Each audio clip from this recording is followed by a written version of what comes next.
दोस्तों इस कूलर का आप एयर फ्लो देख रहे हैं, साथ ही साथ इसका नॉइज लेवल भी देख रहे हैं और इसकी कूलिंग कैपेसिटी भी दोस्तों इस कूलर के अंदर के लुक को आप देख सकते हैं कि अंदर से ये कूलर कैसा दिखता है। दोस्तों गर्मियों का मौसम स्टार्ट होते ही हर कोई अपने रूम को ठंडा करने के जुगाड़ में लग जाता है। कोई नया एयर कंडीशन खरीद के लाता है तो कोई एयर कूलर खरीदने की सोचता है या फिर लाता है, क्योंकि दोस्तों एयर कंडीशन काफी महंगे होते हैं, उनमें खर्चा बहुत ज्यादा होता है। लेकिन दोस्तों एयर कूलर जो होते हैं हमारे बजट में होते हैं, उनमें खर्चा भी कम होता है। तो दोस्तों अगर ऐसे में इस गर्मी अगर आप एक एयर कूलर लेने की सोच रहे हैं तो आज मैं आपके लिए सिम्फनी का एक डेजर्ट एयर कूलर आपके सामने लेके आया हूं, जिसका मॉडल नंबर है सिम्फनी विंटर 80 XL प्लस। दोस्तों ये कूलर जो होता है ये 3 वेरिएंट में आते हैं। एक 56 लीटर के वेरिएंट में आता है और ये जो है वो 80 लीटर के वेरिएंट में है। दोस्तों इसका एक और मॉडल आता है जो कि सेम 80 लीटर में होता है, उसका मॉडल नंबर है विंटर 80 LXI प्लस। दोस्तों इन दोनों में फर्क सिर्फ इतना है कि ये होता है मैनुअल ऑपरेट होता है और वो मेरे जैसे आलसी लोगों के लिए है, उसमें रिमोट कंट्रोल है, बेड पे बैठे बैठे उसे कंट्रोल किया जा सकता है। दोस्तों कूलर के बॉक्स पे कुछ इसके फीचर्स लिखे हुए हैं, तो जैसा देख सकते हैं ये मॉडल नंबर लिखा हुआ है, इसमें लिखा हुआ है कि हनीकॉम्ब पैड है, लो पावर कंजप्शन दिया हुआ है। कूलर 40 स्क्वायर मीटर के रूम को कवर करता है। दोस्तों साथ ही साथ इसमें 4 साइड हनीकॉम्ब पैड लगे हुए, मतलब चारों तरफ से लो पावर कंजप्शन है। दोस्तों साथ में साथ कूलिंग बहुत अच्छी करती है, कंपनी का ऐसा बोल रहा है। मल्टी व्हील्स है इसमें और फिर दोस्तों इसमें power air throw with auto swing है, काफी तेज एयर थ्रो करता है स्विमिंग के साथ। और दोस्तों साथ ही साथ देख सकते हैं ऑल्सो वर्क ऑन इन्वर्टर, मतलब ये इन्वर्टर से भी चलेगा, मेड इन इंडिया है। तो दोस्तों ये थे कुछ इसके मोटा मोटी फीचर्स। अब मैं आपको बता दूं कि ये जो कूलर है वो 190 वोल्ट्स की पावर कंज्यूम करता है, मतलब कि इसको 190 वोल्ट चाहिए। और दोस्तों इसकी एयर थ्रो काफी बेहतरीन है, चारों तरफ से कूलिंग पैड दिए हैं और दोस्तों इसकी हनीकॉम्ब पैड की जो मोटाई ना बहुत ज्यादा होती है। तो दोस्तों चलिए अब इसको हम करते हैं अनबॉक्स और देखते हैं कि इसका एयर थ्रो कैसा है, ये कैसा कूलिंग करता है। तो दोस्तों मैं इसके प्रो एंड कॉन्स दोनों बताऊंगा कि ये कूलर आपके लिए कैसा होने वाला है, आपको लेना चाहिए या नहीं लेना चाहिए। तो दोस्तों चलिए इसको अनबॉक्स करते हैं और देखते हैं इस कूलर का परफॉर्मेंस कैसा है। दोस्तों जैसा कि देख सकते हैं इस पे भी प्लास्टिक कवर लगी हुई है। अब मैं इसके प्लास्टिक कवर को हटाऊंगा, फिर मैं आपको प्रॉपर्ली दिखाता हूं ये कूलर कैसा लुक में है, इसका डिजाइन कैसा है, इसका परफॉर्मेंस कैसा है। दोस्तों दूर से कूलर ये कुछ ऐसा दिखता है, आप देख सकते हैं फ्रंट साइड से इस कूलर का लुक कुछ ऐसा है। अब मैं आपको बैक साइड से दिखा रहा हूं इसका लुक कैसा है।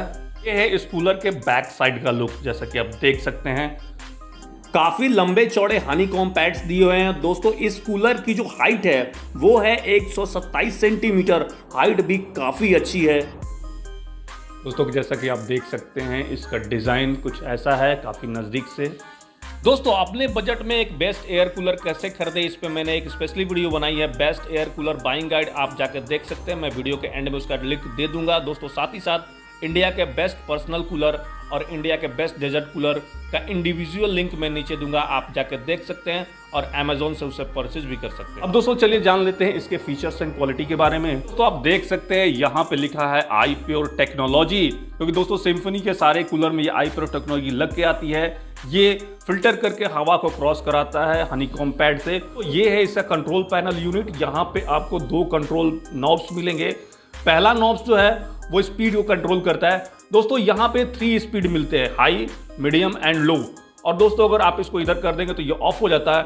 और यहाँ पे पंप स्टार्ट करने की बटन नॉब्स दिया हुआ है, इसमें आप स्विंग करा सकते हैं, कूल करा सकते हैं, मतलब कि यहाँ से आप इसको कंट्रोल कर सकते हैं। अब दोस्तों नीचे कुछ आते हैं तो ऐसा दिया हुआ, यहाँ पे एक स्टिकर्स है जिसमें कुछ इस पे फीचर्स कर दिए हैं।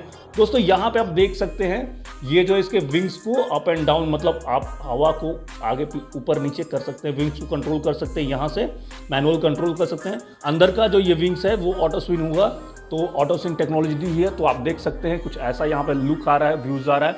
और दोस्तों यहाँ पे जो आप देख रहे हैं ना, ये जो है यहाँ पे आप पानी अंदर डालेंगे, इसके अंदर में पानी डालेंगे, पानी और बर्फ दोनों डाल के इससे ठंडी ठंडी हवा आप ले सकते हैं। देख सकते हैं यहाँ पे लिखा है वाटर एंड आइस। तो दोस्तों यहाँ पे ये फीचर ऐसा है, नीचे आप आकर जब देखेंगे तो यहाँ पे वाटर लेवल इंडिकेटर दिया हुआ है। और दोस्तों यहाँ पे 6 इसके व्हील्स दिए हुए हैं, आप देख सकते हैं 6 व्हील्स है इसमें, काफ़ी स्ट्रांग है। और बात करते हैं इसके बिल्ड क्वालिटी की। तो दोस्तों ये प्लास्टिक्स की बनी हुई है, उतना तो बढ़िया नहीं है लेकिन फिर भी ठीक ठाक है। अब दोस्तों इसको मैं कर्व करके पीछे दिखाता हूँ तो आप देख सकते हैं इसमें चारों तरफ से हनीकॉम्ब पैड लगे हुए हैं, काफ़ी बढ़िया है हनीकॉम्ब पैड, जिससे कूलिंग बहुत अच्छी होती है। आप देख सकते हैं चारों तरफ से। दोस्तों जितनी बड़ी पैड रहेगी ना उतनी कूलिंग अच्छी होती है। अंदर का पार्ट्स कैसा है अब मैं आपको इसके अंदर की सारी चीजें दिखाने जा रहा हूं।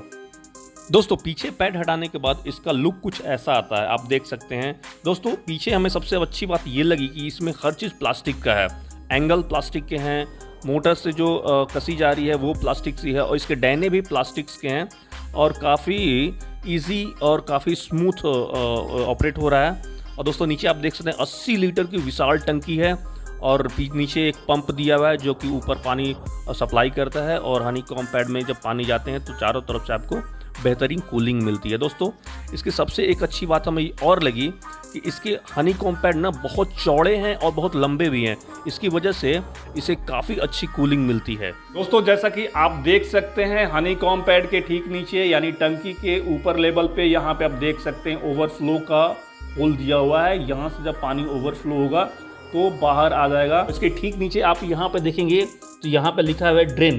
दोस्तों इसके नीचे अब मैं आपको दिखाऊंगा, यहाँ पे ड्रेन करने का सिस्टम दिया, यानी पानी गंदा पानी निकालने का सिस्टम दिया हुआ है। एक होल दिया है जिसमें कि एक रबड़ कैप लगा है, जब उस कैप को हटाएंगे तो यहाँ पे होल रहेगा और टंकी के अंदर जो गंदा पानी होता है जिसको आप बार बार सफाई करके गंदा पानी को यहाँ से आप निकाल सकते हैं, ड्रेन कर सकते हैं। क्योंकि दोस्तों जब गंदा पानी टंकी में इकट्ठा हो जाता है कूलर में तो काफ़ी स्मेल देने लगता है और कूलर की जो हनीकॉम्ब पैड है उसकी लाइफ भी कम हो जाती है। तो गंदा पानी, कचरा पानी आप यहाँ से निकाल सकते हैं सफाई करके और फिर इसको यहाँ से बंद कर सकते हैं। तो दोस्तों चलिए अब इसका एयर थ्रो चेक करेंगे, साथ ही साथ इसका नॉइज लेवल चेक करेंगे और साथ ही साथ इसका कूलिंग लेवल भी हम चेक करेंगे। जहां पे भी कूलर रखा हुआ है और ये कैमरा जहां पे है, इन दोनों के बीच में 18 से 20 फीट की दूरी है। तो दोस्तों इससे पता चल जाएगा कि ये कूलर कितने फीट तक एयर थ्रो करता है। तो दोस्तों मैंने अभी इस कूलर को सबसे हाई स्पीड पर रखा है। आप जैसा कि देख सकते हैं मेरे हाथ में एक कॉटन का कपड़ा है और ये कपड़ा कितने स्पीड से लहरा रहा है, और साथ ही साथ आप इसके नॉइज लेवल को भी सुन रहे होंगे। तो आप देख सकते हैं अब मैं धीरे धीरे करीब आने वाला हूं और इससे इस कपड़े से आप पता कर सकते हैं कि इसका एयर थ्रो का स्पीड कैसा होगा। तो दोस्तों जैसा कि आप देख सकते हैं मैं करीब और करीब 10 फीट की दूरी पे आ गया हूं और अभी भी इसका एयर थ्रो बहुत अच्छा है, थोड़ा सा नॉइजी है। 18 से 20 फीट की दूरी पे आ गया हूं। अब दोस्तों अभी भी इस कूलर का एयर थ्रो बढ़िया है, चारों तरफ एयर थ्रो कर रहा है ये कूलर। ऐसा नहीं कि एक पॉइंटेड जगह पे एयर थ्रो कर रहा है, मतलब चारों तरफ से, जबकि मैंने इसकी ऑटो स्विंग को बंद कर रखी है लेकिन फिर भी ये कूलर चारों तरफ हवा थ्रो कर रहा है। आप देख सकते हैं कॉटन कपड़ा अभी हिल रहा है। तो दोस्तों चलिए अब बात करते हैं इस कूलर के खूबियों के बारे में और साथ ही साथ इस कूलर के कमियों के बारे में। इस कूलर में कमी क्या है और इस कूलर में खूबी क्या है। दोस्तों खूबी की अगर बात करें तो ये कूलर बहुत अच्छा एयर थ्रो करता है और दोस्तों साथ ही साथ ये बहुत अच्छा कूलिंग भी करता है, क्योंकि इसके पीछे जो ये हनीकॉम्ब पैड लगा है ना ये काफ़ी बेहतरीन है। आप देख सकते हैं 4 एंगल से इसका हनीकॉम्ब पैड लगा हुआ है, मतलब कि, और दोस्तों ये पैड जितना ही वाइडर होता है ना कूलिंग उतनी ही अच्छी होती है। और सबसे बड़ी बात इसके हनीकॉम्ब पैड काफ़ी मोटे मोटे हैं, मतलब कि 4 एयर फिल्टर से क्रॉस होकर ये हवा गुजरती है तो काफ़ी कूल हवा आपको मिलती है। साथ ही साथ मैं आपको एक टिप्स भी दे रहा हूँ कि अगर आप अपने कूलर से काफ़ी कूलिंग लेना चाहते हैं, मोस्ट कूलिंग लेना चाहते हैं दोस्तों, तो अपने घर में क्रॉस वेंटिलेशन रखें, खिड़की को खुली रखें, अपोजिट साइड में खिड़की रखें कूलर के, ताकि कूलर से जो हवा निकले वो खिड़की से बाहर निकल जाए। क्योंकि दोस्तों कूलर नमी छोड़ता है और जब क्रॉस वेंटिलेशन होगा ना तो रूम का टेम्परेचर काफ़ी कूल रहेगा। तो कभी भी कूलर का इस्तेमाल करें तो क्रॉस वेंटिलेशन जरूर रखें, इससे क्या होता है ना कूलिंग काफ़ी ज़बरदस्त होती है। उसके बाद सबसे हमें बेस्ट चीज़ जो इसके लिए टंकी 80 लीटर की टंकी है, मतलब पानी जल्दी खत्म नहीं होने वाला, आप रात में जाकर सो जाइए, 2-3 दिन आराम से चलने वाला है। उसके बाद इसके व्हील्स काफ़ी मजबूत हैं और दोस्तों 6 व्हील्स दिए हुए हैं, इसको आप स्मूथली टर्न कर सकते हैं। दोस्तों इस कूलर में हमें जो सबसे ख़राब बात लगा वो लगी इसकी बिल्ड क्वालिटी, मतलब थोड़ा सा चीप टाइप का इसका प्लास्टिक लग रहा है, काफ़ी ढीला ढाला लूज टाइप का लग रहा है। और दोस्तों सबसे कष्टदायक चीज़ है इसका हनीकॉम्ब पैड चेंज करना, क्योंकि इसके पैड को चेंज करना बहुत बड़ा चैलेंज है दोस्तों।